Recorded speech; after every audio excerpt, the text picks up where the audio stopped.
নমস্কার, আমার কিছুক্ষণ চ্যানেলে আমি কাজল দত্ত রায়।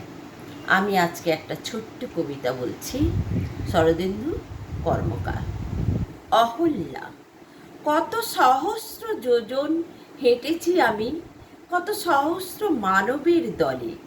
ফিরে দেখি পদচিহ্ন আমার স্পর্শ করে আছে পদতলে। আজও হলকর্ষণ করে আমায়, স্পর্শ করে সীতামোর দেহ।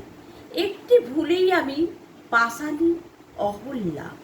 আমার চাওয়াটা প্রশ্ন করেনি কেউ।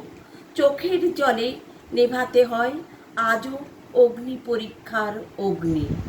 মাঝরাতে কতবার অনিচ্ছায় আমার শরীর হয় লগ্নি। কেন হাজার অহল্যা সৃষ্টি হয় নষ্ট মানুষের ভিড়ে? কেন তাদের কান্নায় ভাসে না পৃথিবী? সভ্যতার বুক চিরে ইতিহাস থেকে মহাকাব্য যতবার ফিরে দেখি আমি, দেখি নারীর জন্য ছুটেছে পৃথিবী।